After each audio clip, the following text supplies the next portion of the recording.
दोस्तों, जैसा कि हम लोग जानते हैं कि पति पत्नी के मेंटेनेंस डिस्प्यूट होने पर अक्सर पत्नी अपने पति व उसके परिवार वालों के विरुद्ध एलिमोनी या तमाम एलिगेशन के आधार पर मुकदमा दाखिल कर देती है और पति व उसके परिवार वालों के विरुद्ध केस कर देती है।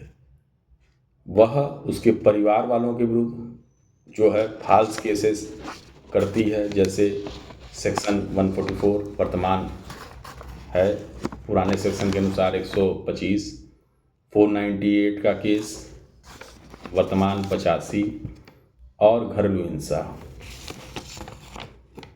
तो ऐसी व्यवस्था में जो पत्नी अपने पति व उसके परिवार वालों के विरुद्ध जो केस करती है, और अक्सर फॉल्स केस ही होता है जिसमें मेंटेनेंस का भी केस पत्नियां अपने पति के ऊपर कर देती हैं। तो ऐसी सूरत में पति क्या करे? पति क्या करे कि इन केसों से कैसे बचाव करे? जी हाँ दोस्तों, और तो और वह पति के साथ रह भी रही, मतलब ये समझिए कि ये फॉल्स केसेस, फॉल्स एलिगेशन लगाकर केस दर्ज कराना, और ऐसे केस को दर्ज कराने की व्यवस्था में पत्नी पति के साथ ही रह रही, यह भी एक बड़ा विडंबना है हमारे देश में। और यह सारे केस जो पत्नियों द्वारा दाखिल किए जाते हैं पति व उसके परिवार के ऊपर, सब फॉल्स। तो पत्नी द्वारा जो भी आरोप पति के ऊपर लगाए जाते हैं, इनका कोई सबूत पेश नहीं कर पाती है पत्नी, और आरोप बस झूठे होते हैं, फॉल्स होते हैं। तो बिना ग्राउंड के मुकदमा दाखिल पत्नी द्वारा किया जाता है। पति के ऊपर लगाए गए सभी आरोपों को, मतलब पति के द्वारा पत्नी के द्वारा जो भी आरोप पति के ऊपर लगाए जाते हैं, तो ऐसी व्यवस्था में जो भी आरोप लगाए गए वह सब फॉल्स होता है। अब पत्नी की हर बात को पति मानने के लिए मजबूर हो जाता है, और जहाँ पत्नी की हर बात पति मानने के लिए मजबूर होगा, तो निश्चित तौर पर आप यह समझिए कि मेंटली, इकोनॉमिकली, फिजिकली रूप से पति व उसका परिवार वाले हरासमेंट की व्यवस्था में जाएंगे। और पति की जानकारी का अभाव, मतलब पतियों के पास जो जानकारी नहीं है उसी का दुरुपयोग पत्नियां अक्सर कर रही, और ऐसी दुरुपयोग कर रही कि पति उसी व्यवस्था में जो है आत्महत्या करने के लिए मजबूर हो जा रहा, सुसाइड अटेम्प्ट कर ले रहा। और वर्तमान हमारे देश में आप देखे होंगे कि अतुल सुभाष जैसी घटना हो गई, और सिर्फ एक अतुल सुभाष नहीं वो हुआ ऐसी घटना के द्वारा कि जो पत्नी से टार्चर होकर जो है आत्महत्या कर लिया। ऐसे कई सारे केसेस हैं जिनका कोई मतलब हाईलाइटेड नहीं हुआ। तो अब ऐसी व्यवस्था में आप लोगों को यह करना है कि घबराने की जरूरत नहीं है। इसके लिए आपको हमारा वीडियो देखना पड़ेगा, अंत तक देखना पड़ेगा, और चीज़ों को समझना पड़ेगा कौन सी बात कहाँ जा रही। और आप यदि हमारे चैनल पर नए हैं तो कृपया करके सब्सक्राइब करें, लाइक करें, शेयर करें, ताकि जो पीड़ित बंधु हैं, ताकि जो पीड़ित भाई हैं, उनको यह जानकारी मिले कि उनको करना क्या है। तो आपके ऊपर यदि आपकी पत्नी द्वारा झूठा मुकदमा दर्ज किया जाता है 498 का, घरेलू हिंसा का, मेंटेनेंस का, और जो भी आरोप लगा के जो है दर्ज किया जाता है, तो ऐसी व्यवस्था में आप यह जान लीजिए कि बिना एविडेंस के कोई मुकदमा हमारे देश में नहीं चलता। झूठा है तो झूठा ही है।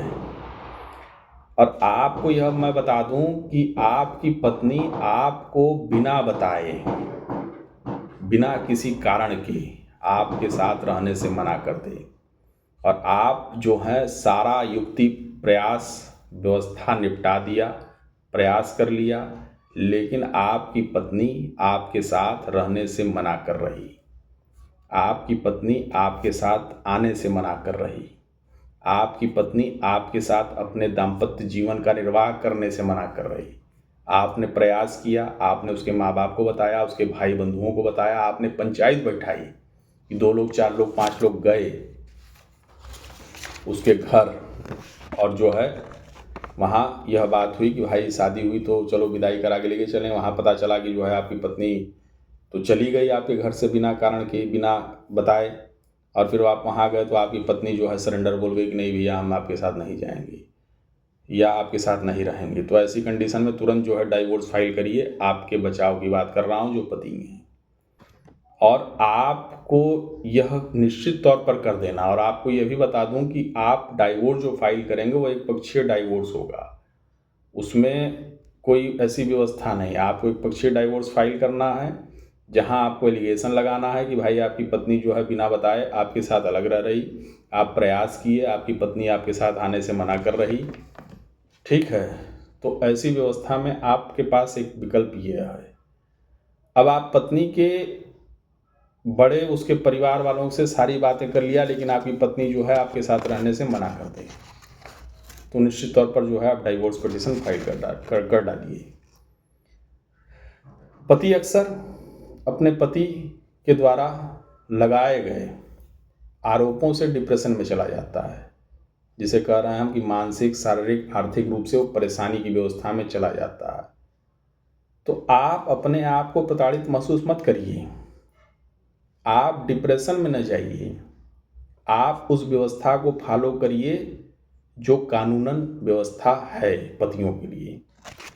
और पति के सामने उसके हर केस में उसके सामने ये निश्चित रूप से कोर्टें पूछती हैं जो उनकी पत्नियों द्वारा झूठे आरोप लगाए जाते हैं कि भाई बताओ क्या करना है। जैसे 498 का केस कर दिया, 125 का केस कर दिया, मेंटेनेंस का केस कर दिया, घरेलू हिंसा का केस कर दिया, और तमाम जो भी केसेस पत्नियों द्वारा किए जाते हैं। अक्सर यही 3-4 केसेस मेन है, बाकी तो फंसाने के लिए तो बहुत सारी कहानी बनती है, बनाते लोग रहते हैं। तो मैट्रिमोनियल डिस्प्यूट जब भी पत्नियों द्वारा किया जाता है पतियों के पक्ष मतलब व्यवस्था में, तो पति से अक्सर कोर्ट, मीडिएशन सेंटर, काउंसलर यही पूछता है कि बताओ भैया क्या चाहते हो। तो अक्सर पति यही वहाँ यह बात करते हैं कि मैं साहब जो है अपनी पत्नी को ले जाना चाहता हूँ, मैं अपनी पत्नी के साथ रहने के लिए तैयार हूँ, मैं अपनी पत्नी को हंसी खुशी रखने के लिए तैयार हूँ। अब यह बात जब झूठे आरोप लगे, जहाँ आपकी पत्नी आपके साथ अलग रह रही, जहाँ बिना कारण के रह रही, तो ऐसी कंडीशन में क्यों यह बात कहते हैं आप लोग कि भाई मैं जो है हंसी खुशी ले जाना चाहता हूँ, रखना चाहता हूँ, रहना चाहता हूँ, दाम्पत्य जीवन का निर्वाह करना चाहता हूँ। यह चाहे आपको जानकारी न होने के कारण यह बात आप करते हैं, या आपके वकील साहब जो हैं वह यह बात करवाते हैं कि नहीं जो है बाबू इस तरीके से बात कहना। तो ये सारी चीज़ें हैं। तो अब इसमें आप ये समझ लीजिए कि आपको यदि अपनी पत्नी को साथ नहीं रखना है तो निश्चित तौर पर आप मना कर दें कि नहीं साहब जो है हम नहीं रखेंगे। बाकी एविडेंस, मुकदमा जो भी है, जो भी पत्नी द्वारा एलिगेशन लगाया गया आपके और आपके परिवार के ऊपर, वो सब फाल्स है। ये ट्रायल में सिद्ध होगा कि कौन गलत कौन सही। जब एविडेंस नहीं, जब झूठा आरोप और झूठी व्यवस्था, तो काहे डरना भैया, काहे डरिएगा। और डर के तो उसका मनोबल बढ़ाइएगा पत्नी का। तो अक्सर कोई पत्नी जो है पक्ष मतलब पत्नियों के पक्ष द्वारा यही चीज़ें होती हैं। और कोर्ट भी यदि आप ये कहते हैं बात कि नहीं जो हम अपनी पत्नी को अपने साथ रखेंगे, तो निश्चित तौर पर कोर्टें यही काम करती हैं कि भाई पत्नियों के पक्ष में जो है फैसला देती हैं, और मुकदमे की व्यवस्था में वह पत्नियों के पक्ष का बात करती हैं। जहां आप यह बात कह देंगे नहीं साहब हम नहीं रखेंगे, क्यों नहीं रखेंगे उसके पीछे आप ग्राउंड देंगे, एविडेंस देंगे।